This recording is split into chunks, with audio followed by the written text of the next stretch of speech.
Hola, gente del internet. ¿Recuerdan cómo eran los teléfonos celulares antes del iPhone? Particularmente en la década del año 2000, había una gran variedad de diseños, colores y tamaños que hacían que fuera emocionante ir a verlos a las tiendas, comparar entre modelos y simplemente elegir aquel que más te gustaba porque bueno, salvo una que otra pequeña diferencia, todos servían exactamente para lo mismo. Era una época donde los fabricantes de los teléfonos celulares se arriesgaban y experimentaban con todo tipo de colores y materiales. Hasta parecía que competían para ver quién sacaba el diseño más ridículo y más raro en el mercado. Pero todo esto cambió en el año del 2007, cuando Steve Jobs presentó el primer iPhone. Esto sentó las bases de lo que eventualmente se convertiría en una revolución móvil, social y tecnológica en todo el mundo. These are not three separate devices. This is one device. And we are calling it iPhone. Durante la siguiente década, los teléfonos celulares se convirtieron en smartphones, añadieron cada vez más funcionalidades y tecnologías que antes parecían imposibles.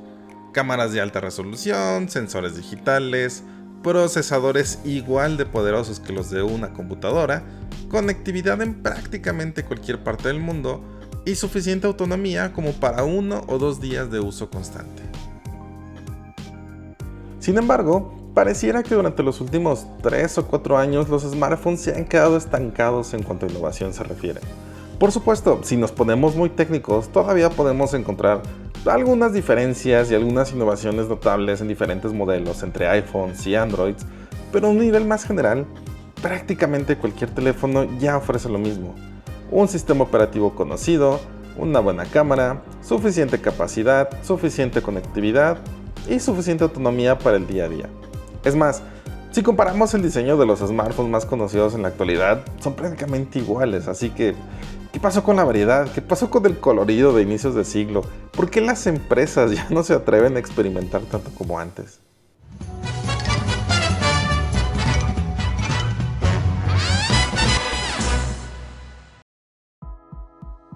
Regresemos a los primeros años del iPhone.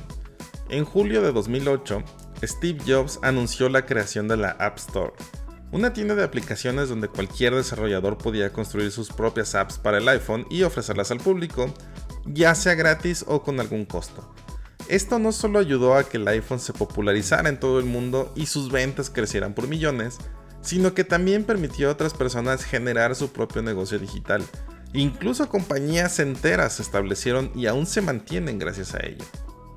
No mucho tiempo después de eso, Google también implementó su propia tienda de aplicaciones para Android, lo cual afianzó este modelo como un modelo de negocio viable y que al menos de inicio podía resultar bastante redituable.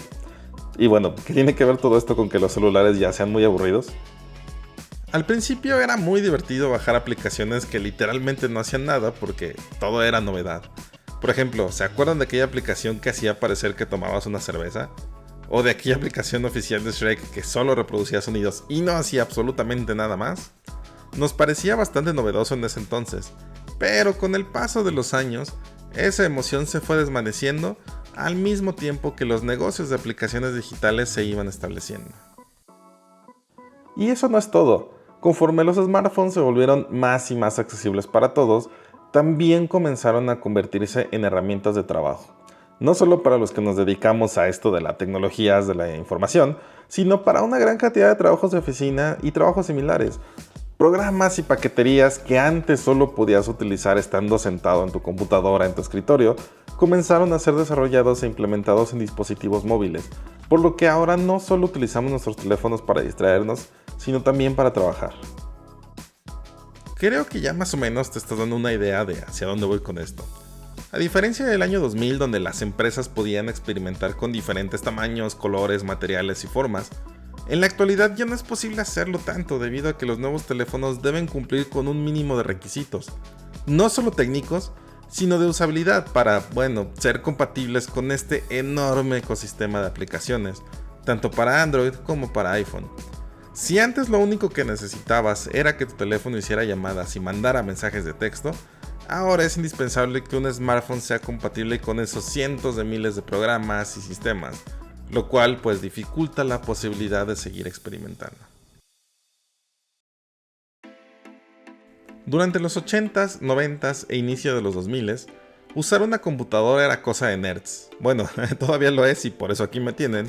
Sin embargo, los smartphones se volvieron cada vez más accesibles para todo tipo de público, al grado de que ya es casi una necesidad poseer uno para estar comunicado, para trabajar, para realizar pagos o algún tipo de trámite y, por supuesto, para entretenernos.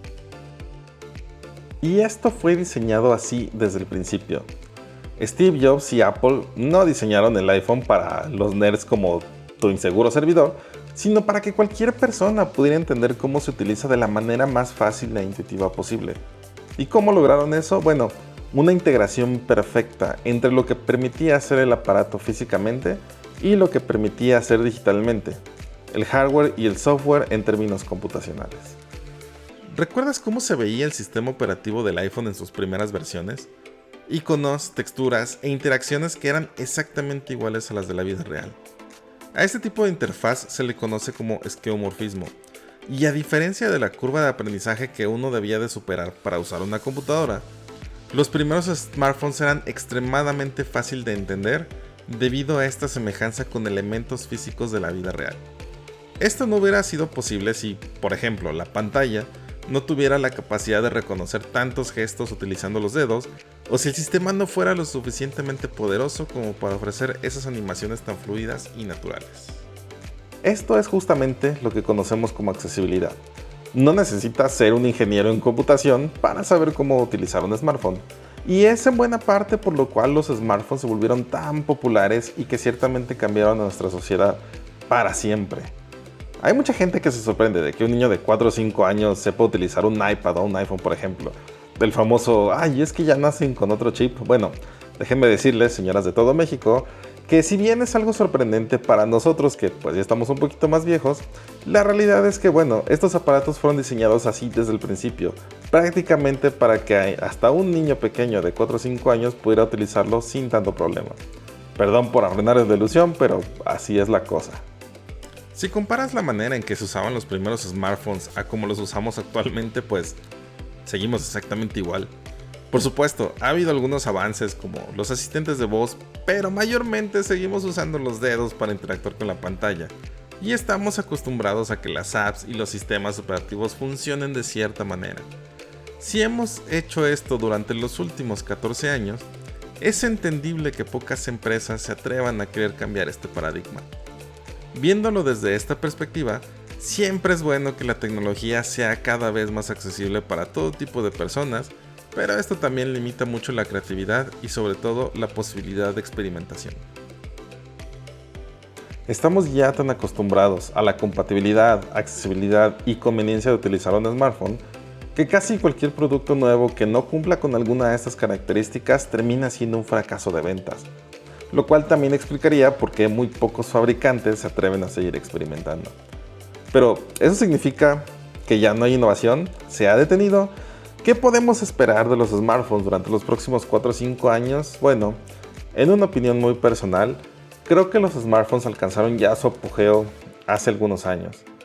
Cualquier mejora que se vaya añadiendo será meramente incremental, no tan espectacular, y solo tratará de facilitar las tareas que ya realizamos día con día en estos dispositivos.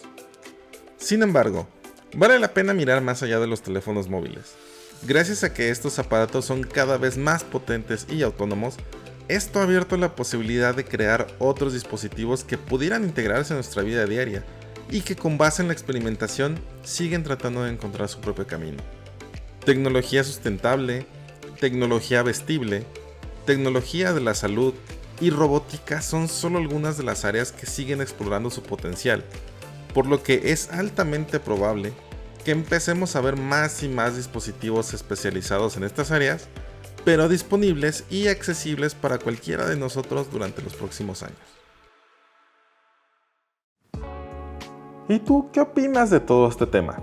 ¿También consideras que los smartphones se han vuelto aburridos durante los últimos años? ¿O eres de esas personas que sigue esperando con mucha emoción los nuevos modelos cada año? Por favor, déjame tu opinión en los comentarios Te agradezco muchísimo por todo el apoyo y por llegar hasta el final de este video. Nos vemos pronto. Chao.